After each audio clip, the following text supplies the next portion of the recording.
मित्रों नमस्कार, मैं डॉक्टर रजनीश उपाध्याय। स्वामी विवेकानंद के विचार वर्तमान परिप्रेक्ष्य में कितने सार्थक हैं, इस विषय पर आज भारत विकास परिषद की ओर से ये कार्यक्रम रखा गया है और मैं भारत विकास परिषद के सभी सदस्यों को बहुत साधुवाद और शुभकामनाएं देता हूं इस कार्यक्रम के लिए।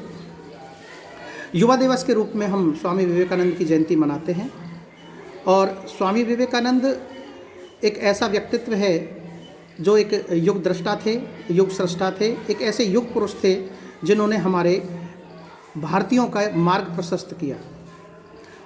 उन्होंने हमारे अंदर की आध्यात्मिक चेतना, हमारी बौद्धिक चेतना, हमारी धार्मिक चेतना, हमारी सामाजिक चेतना, हमारी दार्शनिक चेतना, हमारी शैक्षिक चेतना, उनमें एक समन्वय स्थापित किया और समन्वय स्थापित करने के साथ उन्होंने सर्वश्रेष्ठ एक सिद्धांत दिया, मानवतावाद। क्यों?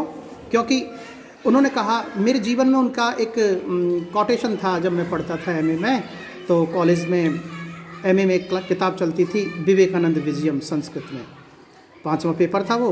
तो मैं जब उसको पढ़ता था तो मुझे बहुत अच्छा लगता था, अच्छी फीलिंग आती थी और उसमें लिखा हुआ था कि मैं उस ईश्वर की सेवा करता हूँ जिसे मूर्ख लोग मनुष्य कहते हैं। इस एक वाक्य ने मेरे हृदय तंत्री को झंकृत कर दिया कि उन्होंने इतनी बड़ी बात कही कि मैं उस ईश्वर की सेवा करता हूँ जिसे मूर्ख लोग मनुष्य कहते हैं। अर्थात वो ये कहते हैं, आत्मनिएव आत्मने पश्यति से पंडिता। जो व्यक्ति दूसरे की आत्मा में अपनी आत्मा का प्रतिबिंब देखता है, मेरी दृष्टि में वही विद्वान। स्वामी विवेकानंद एक उनके जीवन के बारे में तो क्या कहें कि उनका जीवन अपने गुरु रामकृष्ण परमहंस की देन था, क्योंकि नरेंद्र नाम विवेकानंद खेतली के महाराज ने दिया। विवेकानंद, विवेक का आनंद। उन्होंने ही कहा था सबसे पहले कि एक कठोपनिषद में एक मंत्र आता है, प्रथम अध्याय की 3री वल्ली का 4वां मंत्र आता है, उत्तिष्ठ जागृत प्राप्य वरान निबोधत क्षुरस्य धारा। उन्होंने कहा, ये देखो ये मंत्र है ना, इस मंत्र को हम जिस दृष्टि से देख, जाकी रही भावना जैसी प्रभु मूरत देखें तिन तैसी, इस मंत्र को हम जिस दृष्टि से भी देखें वो मंत्र उस पर खरा उतरता है। कई लोग कहते हैं उठो जागो तब तक मत रुको जब तक तुम लक्ष्य को प्राप्त नहीं कर लेते। बिल्कुल सत्य बात है, लेकिन हम जिस दृष्टिकोण से इसको देखते हैं, उन्होंने कहा उठो हे मनुष्यों, अपने विचारों को श्रेष्ठ बनाओ, क्योंकि मनुष्य विचारों से श्रेष्ठ होता है, शब्दों से नहीं। जब हम किसी चीज़ को सोचते हैं तो सोचने के बाद में शब्द तो केवल साधन मात्र है, तो महत्व किसका है? विचारों का। उत्तिष्ठ, जगाओ अपनी आध्यात्मिक चेतना को। क्यों? क्योंकि आध्यात्मिक चेतना जगेगी तभी तो हम साहसी बनेंगे, और तब हम साहसी बनेंगे तो उसके लिए हमें शारीरिक शक्ति भी चाहिए। इसलिए उन्होंने युवाओं का आह्वान किया और उन्होंने कहा, उठो साहसी बनो और वीर्यवान बनो। इसका मतलब उन्होंने सबसे ज़्यादा युवाओं को आमंत्रित किया। श्रीमद् गीता जी में भगवान श्री कृष्ण ने कहा अर्जुन से, शरीरमाद्य खलु धर्म साधनम, हे अर्जुन यदि ये शरीर तेरा अच्छा नहीं रहेगा तो युद्ध कैसे करोगे। इसका मतलब उन्होंने एक तुलना, एक समन्वय किया, अर्थात मानसिक शक्ति और शारीरिक शक्ति। क्योंकि तत्कालीन समय एक ऐसा था जब हम अंग्रेज़ों के अधीन थे, एक और हमारी जो अधीनता थी उसमें क्रांतिकारी विचारों की आवश्यकता थी। कौन भूल सकता है शिकागो के धर्म सम्मेलन को। उन्होंने धर्म सम्मेलन में जब समाप्त हो गया तो वहाँ का एक दार्शनिक था, उसके विचार आए थे। एक अखबार था, यूरोपियन अखबार, हेराल्ड नाम था शायद उसका। उसमें कहा था कि आज की इस धर्म सभा में स्वामी विवेकानंद सर्वश्रेष्ठ पुरुष हैं, और यदि इस प्रकार भारतीय विचारधारा इस प्रकार की है, आध्यात्मिक चेतना भारत में इस प्रकार की है, तो ईसाई प्रचारकों को भारत में भेजना हमारी सबसे बड़ी मूर्खता है। इसका मतलब वेदों में, उपनिषदों में, गीता में जो हमारी मानवतावादी जो सोच है, उस मानवतावादी सोच को उन्होंने बाहर लेकर के आए। अब चलिए हम बात करते हैं उनकी सामाजिक स्थिति की। उन्होंने कितनी अच्छी बात कही कि हमारी परंपराओं को, रूढ़ियों को तब तक मत स्वीकार करो जब तक तुम अपने विवेक के तुला पर उनको तोल नहीं लेते। इसका मतलब अगर हम आधुनिकता के बाद की बात करते हैं तो विवेकानंद से बड़ा आधुनिक व्यक्ति कोई नहीं होगा। स्त्री शिक्षा में सबसे पहला उन्होंने आह्वान किया स्त्री शिक्षा के लिए।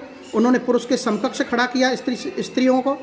और हमारी शिक्षा की जो आज एक नया परिदृश्य हमारे सामने आ रहा है कि शिक्षा को लेकर के, कि शिक्षा ऐसी होनी चाहिए, छात्र केंद्रित होनी चाहिए, अध्यापक पथ प्रदर्शक होना चाहिए। उन्होंने भी तो यही कहा था शिक्षा में कि प्रत्येक मनुष्य के अंदर ज्ञान भरा हुआ है, वो ईश्वर प्रदत्त है, वो प्रतिभा जन्मजात है। तो इसका मतलब क्या होना चाहिए कि जो वो प्रतिभा जन्मजात है, शिक्षक, माता पिता, समाज क्या करते हैं?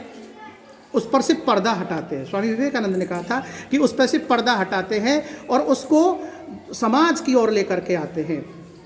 हमारा जो युवा वर्ग है वो भारत में ही नहीं पूरे विश्व में उस स्वामी विवेकानंद के विचारों को लेकर कैसे जाएगा। अब हम वर्तमान परिप्रेक्ष्य में बात करते हैं। उन्होंने कहा था उठो। उठने का मतलब हमारा जो ज्ञान है, हमारा जो शास्त्रों में ज्ञान पड़ा हुआ है, उसको प्राप्त करो अपने अंदर और उसका प्रचार करो।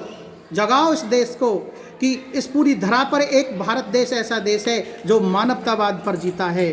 क्योंकि भगवान राम से लेकर के, भगवान श्री कृष्ण से लेकर के और बुद्धिज्म से लेकर के स्वामी विवेकानंद ने बुद्धिज्म को और वेदांत को एकीकरण किया। उन्होंने वेदांत का एक ज्ञान है कि मनुष्य के पर अज्ञान का पर्दा पड़ा हुआ है, लेकिन वहाँ तत्वमसि अहम ब्रह्मास्मि की जब इन्होंने व्याख्या की तो ऐसा लगता है कि मनुष्य की चेतना को यदि कोई जगाने के लिए अगर भारत देश में आया तो सिर्फ वो विवेकानंद ही आया। मैं पुनः कहता हूँ आपसे कि दयानंद सरस्वती ने कहा वेदों की ओर लौटो, विवेकानंद ने कहा ज्ञान की ओर लौटो, मनुष्य की ओर लौटो।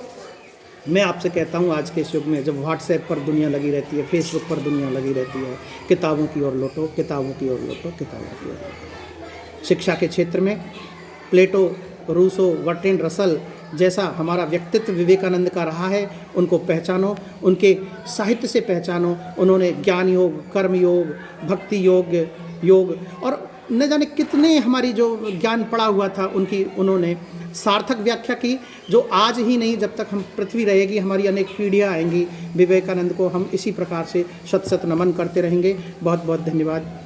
मैं एक बार पुनः आप सबको नमस्कार करता हूं और आशा करता हूं कि गंगापुर सिटी में भारत विकास परिषद की ओर से इस प्रकार के कार्यक्रम होते रहें। फर्स्ट आना, सेकंड आना, थर्ड आना ये कोई महत्व नहीं रखता है।